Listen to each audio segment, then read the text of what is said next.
क्या जिस वक्त देश के नेता प्रतिपक्ष यानी कि राहुल गांधी वोट चोरी के खिलाफ सड़क पर उतरने की योजना बना रहे हैं, सड़क से लेकर संसद तक ज्ञानेश कुमार को घेरने की योजना पर विपक्ष काम करने उतर चला है, उसी वक्त पर राहुल गांधी को चारों तरफ से घेरने की कोशिश की जा रही है क्या? और क्या इसमें विधायिका, कार्यपालिका और न्यायपालिका तीनों ने हाथ मिला लिए हैं क्या? अब यह सवाल क्यों? कल की तारीख में खबर आई थी, कई लोगों ने वो खबर चलाई कि राहुल गांधी को राउस एवेन्यू कोर्ट से बड़ी राहत मिली। मैंने उस खबर से दूरी बनाए रखी, नहीं बताया आपको, क्योंकि उस खबर के मायने मेरी समझ में आ रहे थे।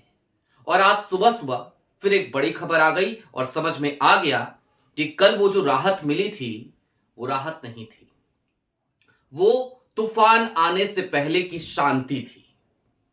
दोस्तों, आज अंत तक इस वीडियो में इसलिए बने रहिएगा ताकि आपको सत्ता का तो चरित्र दिखे ही, आज की तारीख में संस्थाओं का हर दिन, हर गुजरते दिन गिरता हुआ चरित्र नजर आए।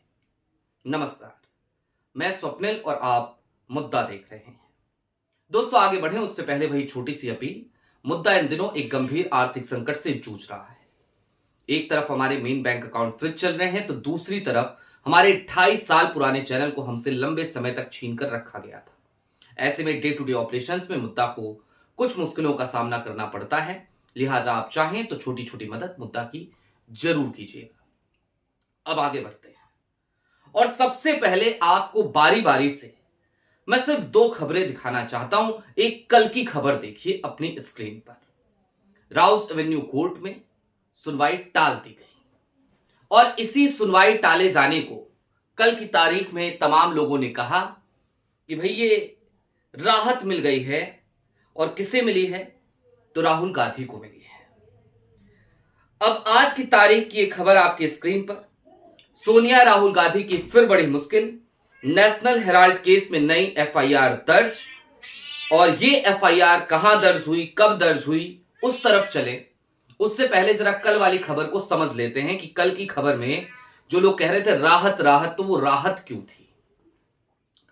दरअसल दोस्तों, ये नेशनल हेराल्ड का मामला, इसकी सुनवाई 14 जुलाई को बहस पूरी हो चुकी थी। 29 जुलाई फैसला 29 जुलाई तक के लिए सुरक्षित रखा था। विशाल गोगने जज हैं राउस एवेन्यू कोर्ट के स्पेशल बेंच के, उनकी अदालत ये सुनवाई कर रही है नेशनल हेराल्ड की। एक और सुनवाई कर रही है, उसका भी जिक्र करूंगा अभी। उसके बाद 8 अगस्त को कहा कि चलो ठीक है, 29 जुलाई तक के लिए सुरक्षित रखा। उसके बाद कहा 8 अगस्त तक सुरक्षित रखेंगे, 29 को भी फैसला नहीं सुनाया। 8 अगस्त के बाद फिर 29 नवंबर के लिए फैसला टला, यानी कल की तारीख तक के लिए। और फिर कल कह दिया कि हम 16 दिसंबर को अब फैसला सुनाएंगे। लोगों ने कहा यार बड़ी राहत मिली, अब 16 तारीख को फैसला आएगा। फैसला क्या आना है वो भी जान लीजिए। तो फैसला ये आना है दोस्तों इसमें कि नेशनल हेराल्ड केस में राहुल गांधी और सोनिया गांधी को समन किया जाए या फिर कि ना किया जाए, ये फैसला आना है। आपने पूरी सुनवाई हो चुकी है, बहस हो चुकी है, अब समन करना है कि नहीं करना है, बस आपको इतना फैसला सुनाना है। माननीय जज साहब, 29 जुलाई से लेके 29 नवंबर तक ये पूरा टाइम बीत गया, और क्यों बीता और इस बीच में क्या खेल हुआ वो आपने खबर देखी ना, कि सोनिया राहुल गांधी की बड़ी मुश्किलें। कल राहत बता रहे थे लोग, आज मुश्किलें बता रहे हैं। ये एफआईआर आज कल में दर्ज नहीं हुई है। ये एफआईआर भी 3 अक्टूबर को दर्ज की गई थी।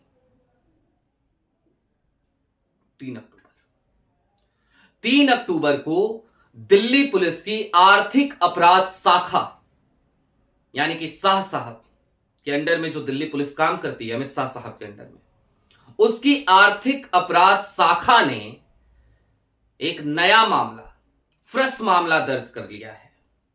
और इसका मतलब समझते हैं आप? नए सिरे से सुनवाई होगी, नए सिरे से चार्जशीट दाखिल होगी, नए सिरे से समन होगा, नए सिरे से जमानत लेनी पड़ेगी। समझ रहे हैं आप इसका मतलब? नए सिरे से जमानत लेनी पड़ेगी। याद है आपको नेशनल हेराल्ड केस में तकरीबन 40-45 घंटे से ज्यादा की पूछताछ राहुल गांधी से हो चुकी है। अगर मैं गलत नहीं हूं तो 40-45, और हो सकता है इससे ज्यादा ही हुई हो। सोनिया गांधी से भी तकरीबन 1 से 1.5 दिन की पूछताछ हो चुकी है इस पूरे मामले में।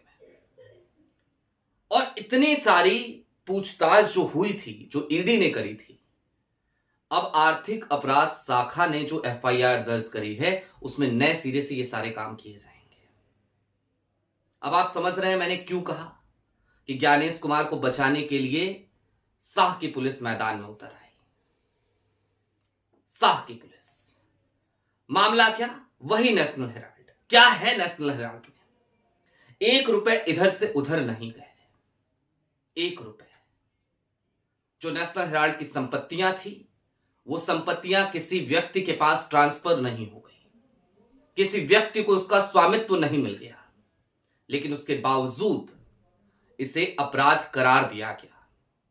पीएमएलए के तहत, prevention of money laundering act के तहत इतना गंभीर अपराध, और इतने गंभीर अपराधी बना दिए गए राहुल गांधी, सोनिया गांधी, सैम पित्रोदा, सुमन साहब, सब एक झटके में। दोस्तों अब कुछ चीजें और समझिए, ये क्रोनोलॉजी समझना बहुत जरूरी है। देखिए 1 दिसंबर की तारीख बहुत मायने रखती थी। 1 दिसंबर से इस देश में संसद में विंटर सेशन की शुरुआत हो रही है, शीतकालीन सत्र की। विपक्ष की अपनी योजनाएं हैं। विपक्ष शीतकालीन सत्र के दौरान कभी तो ये बातें चल रही हैं कि ज्ञानेश कुमार के खिलाफ महाभियोग भी लेके आएगा। दूसरा, इसी विंटर सेशन के दौरान 1 तारीख से 19 तारीख तक, 19 दिसंबर तक ये विंटर सेशन चलना है। इसी दरमियान ज्ञानेश कुमार, वोट चोरी, इन सब पे तो बात होगी, खूब हंगामे होंगे, ये तो तय है। लेकिन 14 दिसंबर की तारीख आ जाएगी इसी विंटर सेशन के दौरान। राहुल गांधी रामलीला मैदान में होंगे, मल्लिकार्जुन खड़गे होंगे, हो सकता है विपक्ष के और भी नेता आ जाएं। वोट चोरी को लेकर एक बड़ी रैली, लाखों लोग उस दिन उतरेंगे, आसपास की सड़कें जाम हो जाएंगी। वो एक कारनामा कांग्रेस उस दिन करने जा रही है। और इन सब से होगा क्या? तो इन सब से होगा ये कि शाह साहब के दुलारे यानी कि ज्ञानेश कुमार, उनकी बड़ी फजीहत होगी, जनता के बीच बातें होंगी। तो उन तमाम चीजों को डाइवर्ट करने के लिए क्या किया जा सकता था? क्या किया जा सकता था? सोचिए जरा। तो जो किया जा सकता था वो किया जा रहा है। 14 तारीख को वो जो रैली होगी, उसके ठीक बाद 16 दिसंबर को राउज एवेन्यू कोर्ट में फिर से सुनवाई होगी और उस बात पे फैसला आएगा नेशनल हेराल्ड वाले मामले पे।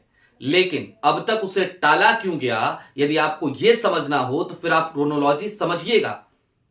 कि क्रोनोलॉजी यही है कि उसको बार बार उस फैसले को टाला जाता रहा और आज की तारीख में मामला यहां तक आ गया कि 3 अक्टूबर की तारीख एक नई एफआईआर दर्ज हो गई थी, किसी को पता ही नहीं था। और ये विशाल गोगने साहब, चलते चलते बता दूं आपको, विशाल गोगने साहब वही राउज एवेन्यू कोर्ट के जज हैं जिनको लेकर राबड़ी देवी, लालू यादव की फैमिली, उन्होंने भी एक याचिका लगाई कि ये जो जज साहब है ना, ये पूर्वाग्रह से ग्रसित हैं, लिहाजा हमारा जो केस है, हमारे पूरे परिवार का जो केस है, वो इनकी अदालत से हटा दिया जाए, किसी और बेंच में ट्रांसफर कर दिया जाए। हम नहीं चाहते कि विशाल गोगने हमारी मामले की सुनवाई करें। ये है ना अजीब सी बात। खैर, चलते चलते आसान भाषा में बस एक चीज को समझ लीजिए, और वो ये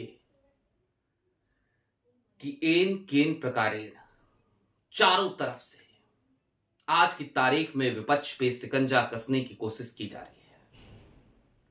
और ऐसा इसलिए भी क्योंकि विपक्ष हार पे हार, हार पे हार, हर गुजरते दिन, हर गुजरते चुनाव एक नई हार के बाद भी हार मानकर बैठने को तैयार नहीं है।